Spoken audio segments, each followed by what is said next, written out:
শীতের সকাল হোক কিংবা সন্ধ্যাবেলায় এই রকম গরম গরম রসপুলি পিঠা যদি থাকে তাহলে তো আর কথাই হবে না। এই পিঠাগুলো কিন্তু বানানো খুবই সহজ, কোনো রকম পুর বানানোর কোনো ঝামেলা থাকবে না। আর এই পিঠাগুলো বানানোর পর 2 দিন পর্যন্ত নরম থাকবে, খেতে হয় দারুণ স্বাদে। চাইলে এই পদ্ধতিতে বাড়িতে একবার এই রসপুলি পিঠাগুলো বানিয়ে দেখতে পারেন। তো এই রসপুলি পিঠা বানানোর জন্য প্রথমে নিয়ে নিয়েছি বেশ কিছুটা পরিমাণে কোয়ানো নারকেল। আমি এখানে মোটামুটি একটা মিডিয়াম সাইজের নারকেলের অর্ধেকটা মতো অংশ পুড়ে নিয়েছি। এবার এই কোয়ানো নারকেলটা অল্প একটু মিহি করে বেটে নেব। তার জন্য একটা মিক্সার জারের মধ্যে এই কোয়ানো নারকেলটা নিয়ে নিচ্ছি। আর যাতে করে এটা মিহি করে বাটা হয়ে যায় তার জন্য অল্প পরিমাণে জল এর মধ্যে দিয়ে দিচ্ছি। অল্প পরিমাণে জল এই কোয়ানো নারকেলের মধ্যে দিয়ে দিলাম। এবার মিক্সিতে এটা অল্প একটু মিক্স করে নিচ্ছি। কোয়ানো নারকেল মিক্সিতে অল্প একটু মিক্স করে নিয়েছি। আর এই নারকেলটা দেখুন একদম কিন্তু বাটা বাটা হয়ে যায়নি, অল্প একটু মিহি হয়ে গেছে। এবার এই কোয়ানো নারকেলটা এক সাইডে রেখে দিচ্ছি। এবার এই পিঠা বানিয়ে নেওয়ার জন্য এখানে নিয়ে নিয়েছি 150 গ্রাম মতো সুজি। সুজিটা কড়াইয়ের মধ্যে নিয়ে নিলাম। এবার গ্যাসের ফ্লেম মিডিয়ামে করে দিচ্ছি আর এই সুজিটা বেশ কিছুক্ষণ নাড়াচাড়া করে নিচ্ছি।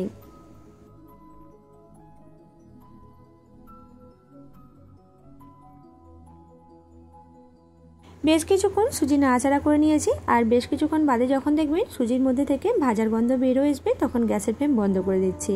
আর ভেজে নিয়ে আর এই সুজিটা একটা পাত্রের মধ্যে রেখে অল্প একটু ঠান্ডা করে নিচ্ছি।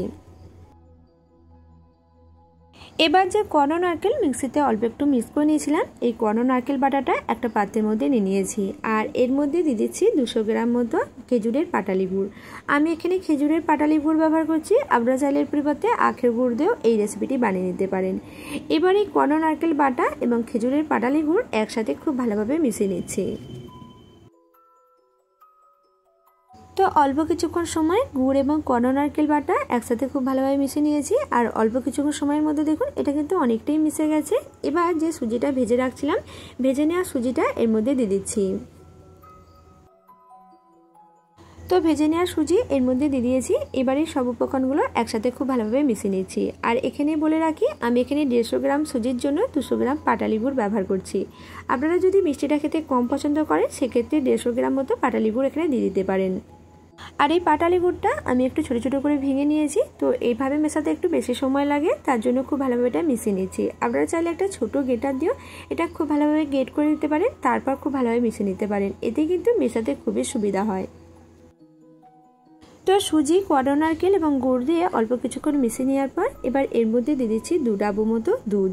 দুধটা আমি 1 ডাবু করে এর মধ্যে দিয়ে দিচ্ছি আর খুব ভালোভাবে মিশিয়ে নিচ্ছি। মোট 2 ডাবু মতো দুধ এর মধ্যে দিয়ে দেবো এবং খুব ভালোভাবে মিশিয়ে নেব।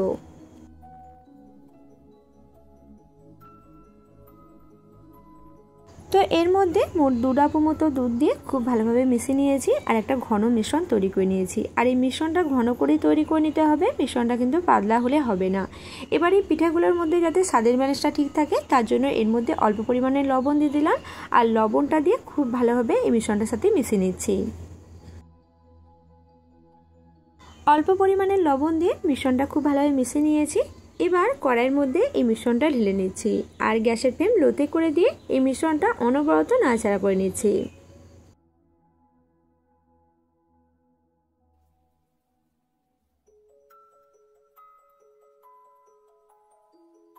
তো গ্যাসের ফ্লেম লোতে রেখে বেশ কিছুক্ষণ সময় ধরে এই মিশ্রণটা অনবরত নাড়াচাড়া করে নিচ্ছি। আর গ্যাসের ফ্লেম লোতে রেখেছি, গ্যাসের ফ্লেম লোয়ে রেখে কিন্তু এটা খুব ভালোভাবে নাড়াচাড়া করে নিতে হবে।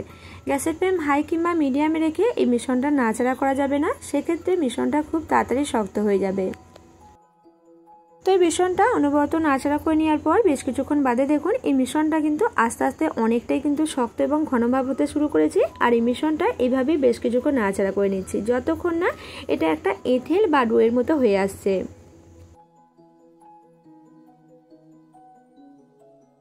তো বেশ কিছুক্ষণ সময় এটা এভাবেই নাড়াচাড়া করে নিয়েছি। তারপর দেখুন এটা অনেকটাই ঘন হয়ে একটা এঁঠেল বা ডো তৈরি হয়ে গেছে।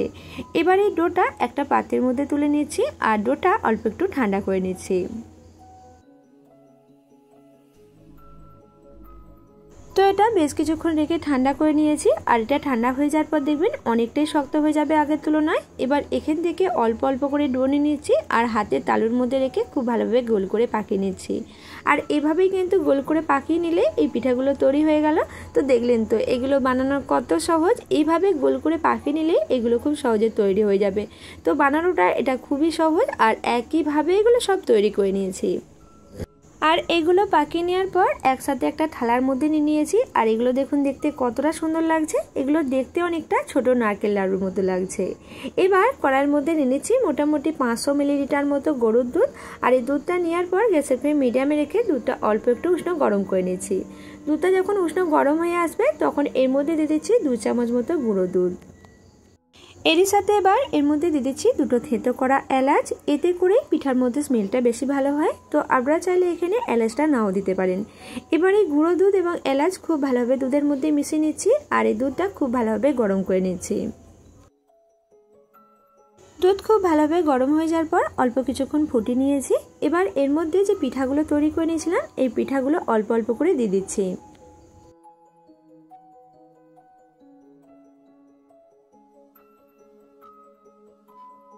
গোল গোল করে পাকিয়ে নেওয়া সব পিঠাগুলো দুধের মধ্যে দিয়ে দিয়েছি।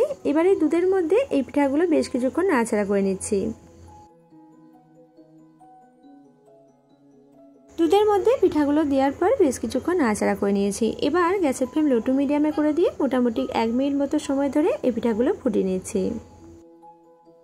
তো মোটামুটি 1 মিনিট মতো সময় এই পিঠাগুলো দুধের মধ্যে ফুটিয়ে নিয়েছি। এই পিঠার জন্য যে ডোটা তৈরি করে নিয়েছিলাম এই সময় কিন্তু এটা অনেকটাই সেদ্ধ হয়ে গেছে। তাই এটা খুব বেশিক্ষণ ফুটিয়ে নেওয়ার বা সেদ্ধ করে নেওয়ার কোনো প্রয়োজন নেই। 1 মিনিট মতো ফুটিয়ে নেওয়ার পর এবার গ্যাসের ফ্লেম বন্ধ করে দিচ্ছি।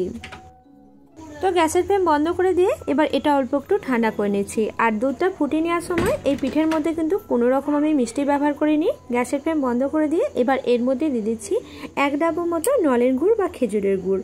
আমি এখানে খেজুরের গুড় ব্যবহার করছি। তো আপনারা চাইলে এর পরিবর্তে চিনি দিয়েও এই পিঠাটা বানিয়ে দিতে পারেন। আর মিষ্টির পরিমাণটা আপনারা আপনাদের স্বাদ বুঝে এখানে ব্যবহার করবেন। আর যদি নলেন গুড় ব্যবহার করেন সেক্ষেত্রে এইভাবেই গ্যাসের ফ্লেম বন্ধ করে দিয়ে পিঠাটা অল্প একটু ঠান্ডা হয়ে যাওয়ার পর এর মধ্যেই গুড়টা দিয়ে দিতে হবে। নাহলে কিন্তু অনেক সময় এই দুধটা কেটে যেতে পারে। তো বেশ কিছুটা পরিমাণে নলেন গুড় পিঠাগুলোর মধ্যে দিয়ে খুব ভালোভাবে মিশিয়ে নিয়েছি। তারপরে রসপুলি পিঠাগুলো তুলে দেখাচ্ছি। দেখুন পিঠাগুলো দেখতে কতটা সুন্দর লাগছে, কতটা লোভনীয়। দেখতে যতটা লোভনীয় খেতে কিন্তু খুবই নরম তুলতুলে হয়। শীতের সকাল হোক কিংবা সন্ধ্যাবেলায় এইভাবে গরম গরম রসপুলি পিঠা বাড়িতে একবার বানিয়ে দেখুন, খেতে কিন্তু দারুণ লাগবে। আর বন্ধুরা এই রেসিপিটি আপনাদের কেমন লাগলো অবশ্যই কমেন্ট করে জানাতে ভুলবেন না। আজকের মতো ভিডিওটা এখানেই শেষ করছি। আপনারা অনেক অনেক সুস্থ থাকবেন, ভালো থাকবেন।